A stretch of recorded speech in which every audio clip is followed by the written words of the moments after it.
Welcome to Teacher Mouse Studio D. I'm Kevin Delp. Today we're going to compare Cthulhu dice to zombie dice to Mars Attacks, the dice game.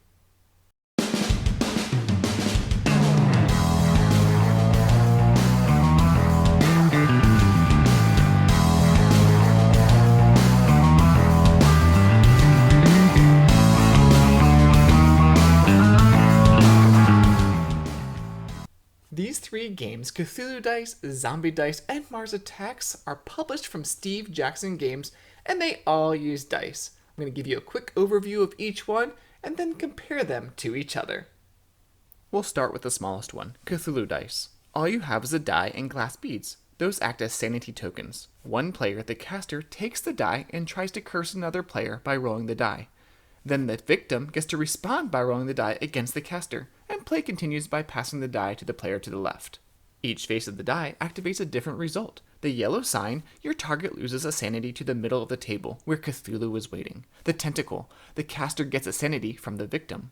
The elder sign, the caster gains a sanity from the middle of the table, if there is one. Cthulhu, everyone loses a sanity.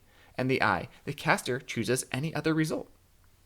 You win if you're the only one left with sanity, or if everyone goes mad, then Cthulhu wins. Let's move to Zombie Dice.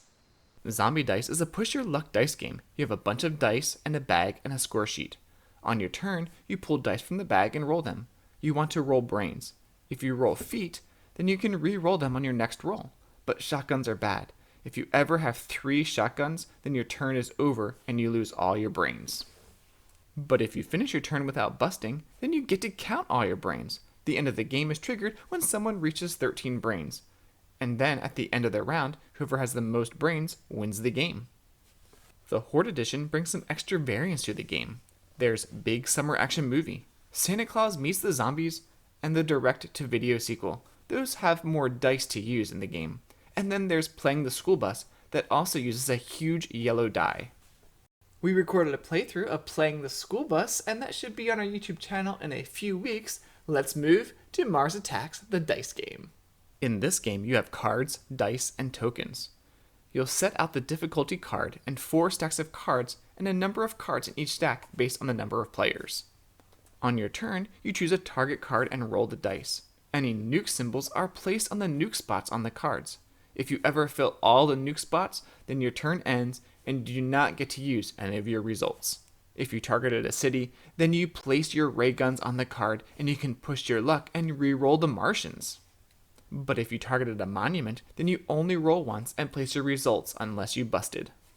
You're trying to roll enough symbols to meet the requirements on the card you targeted. If you do, you get the card and they're worth points at the end of the game. If you didn't bust and weren't able to meet all the requirements, then you get to place your marker on the card to the total number you did meet on that turn. Next turn, you can continue on that card if you want, as long as another player doesn't claim it before you. Whoever has the most points at the end of the game wins. As you can see, Cthulhu Dice is the lightest of these games. Not only is it the fastest, but it is also the smallest. You can literally walk around with this die and use other things for the sanity tokens. Now, a little bit more involved would be Zombie Dice, but not too much more because you're just rolling dice and pushing your luck. But the Horde Edition does give some new variants and different experiences to the game from game to game. And probably the most involved of these three would be Mars Attacks. Now, it does have the most components, and it has the more involved rule set as well, but not too much more. Let's look at some of these cards in Mars Attacks. The red outlined ones are active when they are in play, but once claimed, there is no longer an effect. The green outlined ones are active once the card is claimed. These can really help you in the game. Now for player count, Cthulhu Dice plays to 6 players. Zombie Dice pretty much can play any player count, but I wouldn't recommend more than 8. And then Mars Attacks is up to 6 players as well. Now these 3 games all have different themes. You have Cthulhu Dice, which is that Lovecraftian theme. Of course, you have the zombie theme with Zombie Dice. And then an alien theme with Mars Attacks. People may be familiar with the 1996 Mars Attacks movie. They all play very quickly, but I think my personal favorite would be Zombie Dice. It has that cool push your luck dice rolling mechanic that hits the sweet spot for me. Tell me in the comments below, which one of these three games is your favorite and why, and be sure to subscribe to Tantrum House.